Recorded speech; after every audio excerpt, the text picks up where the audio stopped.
আসসালামু আলাইকুম রহমতুল্লাহ।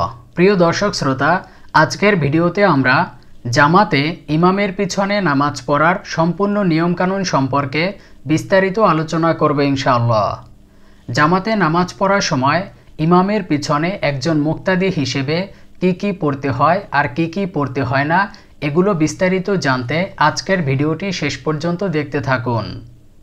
সর্বপ্রথম আমরা 4 রাকাতওয়ালা ফরজ নামাজ অর্থাৎ জোহরের 4 রাকাত ফরজ নামাজ, আসরের 4 রাকাত ফরজ নামাজ এবং এশার 4 রাকাত ফরজ নামাজ জামাতে ইমামের পিছনে কিভাবে আদায় করতে হয় সেই বিষয়টি সম্পর্কে আলোচনা করব।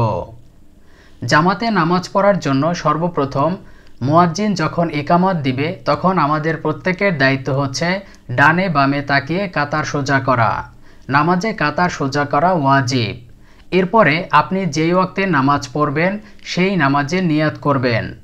এখানে মনে রাখবেন নামাজের নিয়ত আরবিতে করা কিংবা মুখে উচ্চারণ করে বলা জরুরি নয়, বরং মনে মনে খেয়াল করলেই নামাজের নিয়ত হয়ে যায়।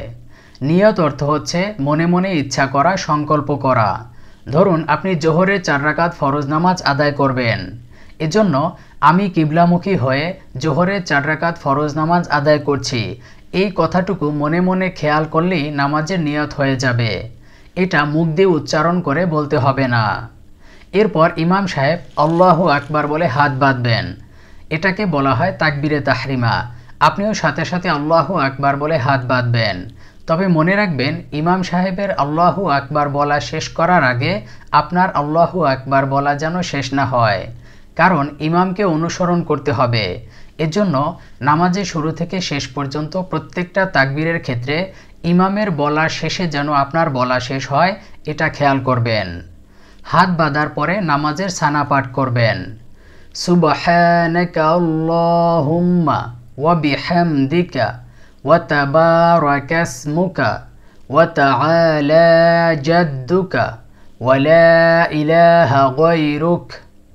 এরপরে ইমাম সাহেব আউযু বিল্লাহি মিনাশ শাইতানির রাজিম বিসমিল্লাহির রহমানির রহিম পড়ে সূরা ফাতিহা পাঠ করবেন।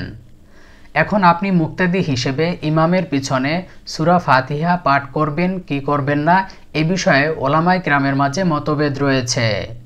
হানাফি মাযহাব অনুসারে মুক্তাদিকে সূরা ফাতিহা পড়তে হবে না, কিন্তু অন্যান্য ওলামায়ে কেরামের মতে মুক্তাদিকে অবশ্যই সূরা ফাতিহা পড়তে হবে, কারণ হাদিসে এসেছে যে ব্যক্তি সূরা ফাতিহা পাঠ করবে না তার নামাজ হবে না।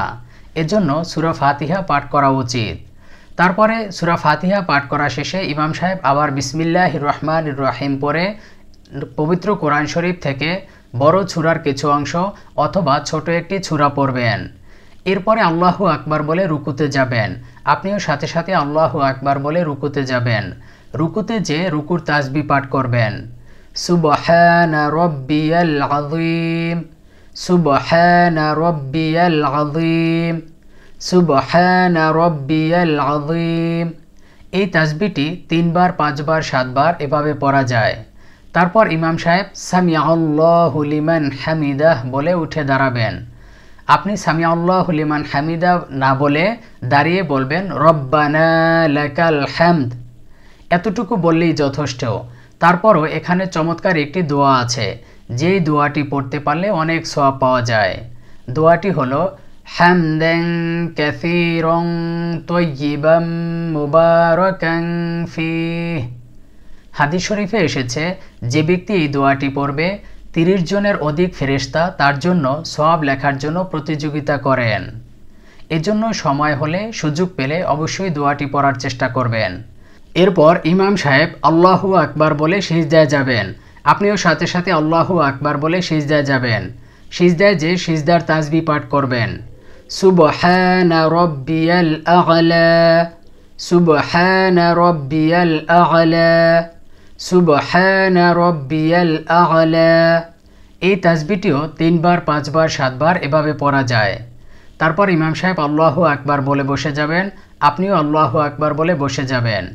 এখানে 2 সিজদার মাঝখানে গুরুত্বপূর্ণ একটি দোয়া আছে, যেই দোয়াটি পড়া অনেক ভালো, পড়লে অনেক বেশি সওয়াব পাওয়া যায়। দোয়াটি হচ্ছে আল্লাহুম্মা গফিরলি ওয়ারহামনি ওয়াহদিনি ওয়াআফিনি ওয়ারজুকনি। এই দোয়াটি পড়তে পারলে ভালো, তবে না পড়লেও নামাজ হয়ে যাবে। এরপর আবার আল্লাহু আকবার বলে দ্বিতীয় সিজদায় যাবেন। ইমাম সাহেবের সাথে আপনিও আল্লাহু আকবার বলে দ্বিতীয় সিজদায় যাবেন, যে সিজদার তাসবিহ পাঠ করবেন। তারপর ইমাম সাহেব আবার আল্লাহু আকবার বলে সোজা দ্বিতীয় রাকাতের জন্য উঠে দাঁড়াবেন। আপনিও আল্লাহু আকবার বলে সোজা উঠে দাঁড়াবেন। দাঁড়িয়ে ইমাম সাহেব বিসমিল্লাহির রহমানির রহিম বলে আবার সূরা ফাতিহা পাঠ করবেন। সূরা ফাতিহা পাঠ করা শেষে আবার বিসমিল্লাহির রহমানির রহিম বলে বড় সূরার কিছু অংশ অথবা ছোট একটি সূরা মিলাবেন। এরপরে আল্লাহু আকবার বলে আবার রুকুতে যাবেন। আপনিও সাথে সাথে আগের মতো রুকুতে যাবেন, রুকুর তাসবিহ পাঠ করবেন। রুকু শেষ হলে আল্লাহু আকবার বলে সিজদায় যাবেন। প্রথম সিজদা করবেন, দ্বিতীয় সিজদা করবেন। দ্বিতীয় সিজদা শেষে ইমাম সাহেব আল্লাহু আকবার বলে বসে যাবেন। এটা হচ্ছে নামাজের মধ্যম বৈঠক, অর্থাৎ 3 রাকাতওয়ালা বা 4 রাকাতওয়ালা নামাজে দ্বিতীয় রাকাতে যে বৈঠক হয় সেটাকে বলা হয় মধ্যম বৈঠক। এই বৈঠকে আপনাকে একটি দোয়া পড়তে হবে। দোয়াটি হলো তাশাহুদ বা তাহিয়াতু দোয়া। এই দোয়াটি পড়া ওয়াজিব। আত-তাহিয়াতু লিল্লাহি ওয়াস-সালাওয়াতু ওয়াত-তাইয়্যিবাত। আসসালামু আলাইকা আইয়ুহান নাবিয়্যু ওয়া রাহমাতুল্লাহি ওয়া বারাকাতুহু। আসসালামু আলাইনা ওয়া আলা ইবাদিল্লাহিস সালিহিন। আশহাদু আল্লা ইলাহা ইল্লাল্লাহু ওয়া আশহাদু আন্না মুহাম্মাদান আবদুহু ওয়া রাসূলুহু। এরপর ইমাম সাহেব আল্লাহু আকবার বলে তৃতীয় রাকাতের জন্য সোজা উঠে দাঁড়াবেন। আপনিও আল্লাহু আকবার বলে উঠে দাঁড়াবেন। দাঁড়িয়ে ইমাম সাহেব বিসমিল্লাহির রহমানির রহিম বলে সূরা ফাতিহা পাঠ করবেন। সূরা ফাতিহা পাঠ করা শেষে আল্লাহু আকবার বলে রুকুতে যাবেন। এখানে মনে রাখবেন, ফরজ নামাজের ক্ষেত্রে নিয়ম হলো শুধুমাত্র প্রথম 2 রাকাতে সূরা ফাতিহার সাথে অন্য সূরা মিলাতে হয়। শেষের রাকাতগুলোতে শুধুমাত্র সূরা ফাতিহা পড়তে হয়, অন্য সূরা পড়তে হয় না।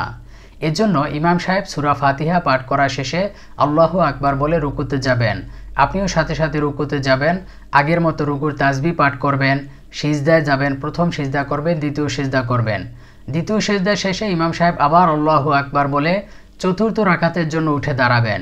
দাঁড়িয়ে সূরা ফাতিহা পাঠ করবেন। সূরা ফাতিহা শেষে আবার আগের মতো রুকুতে যাবেন। রুকু শেষে সিজদা করবেন। প্রথম সিজদা, দ্বিতীয় সিজদা শেষে ইমাম সাহেব আল্লাহু আকবার বলে বসে যাবেন।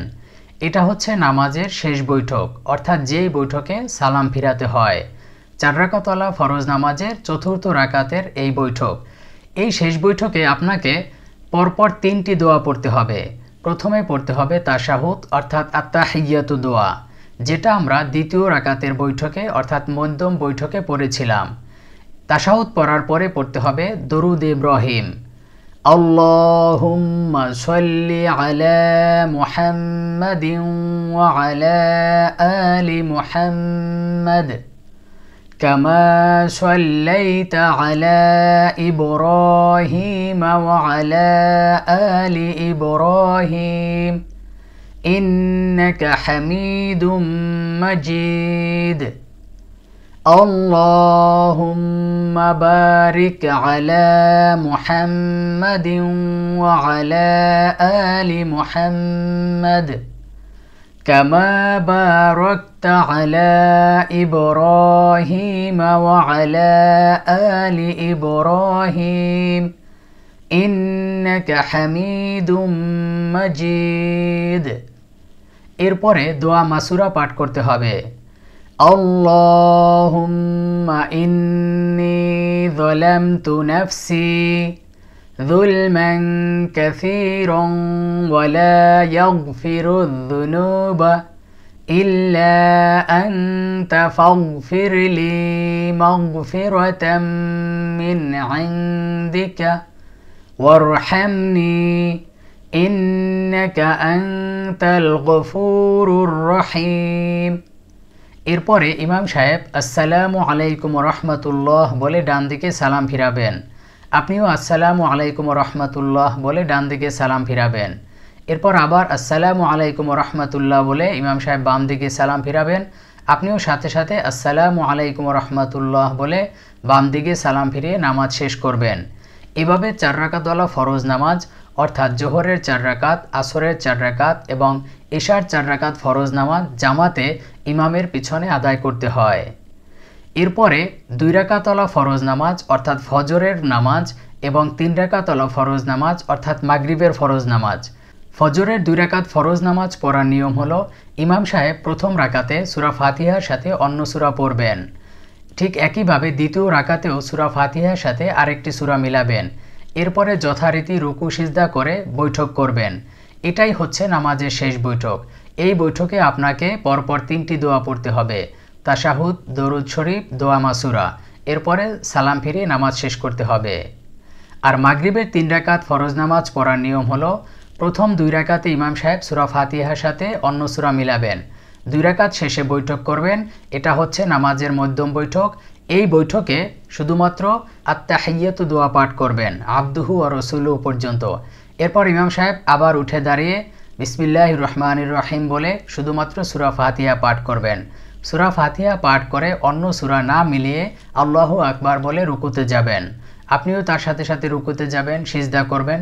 2 সিজদা শেষে বসে যাবেন, কারণ মাগরিবের নামাজ 3 রাকাত। এই 3 রাকাতেই শেষ বৈঠক করতে হয়। এই শেষ বৈঠকে আপনাকে পরপর 3টি দোয়া পড়তে হবে আগের মতো, তাশাহুদ দোয়া, দরুদ শরীফ, দোয়া মাসুরা। তারপর সালাম ফিরিয়ে নামাজ শেষ করবেন।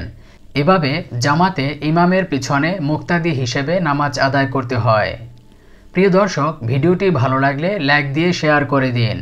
চ্যানেলে নতুন হলে সাবস্ক্রাইব করে পাশের বেল আইকনে ক্লিক করে রাখুন।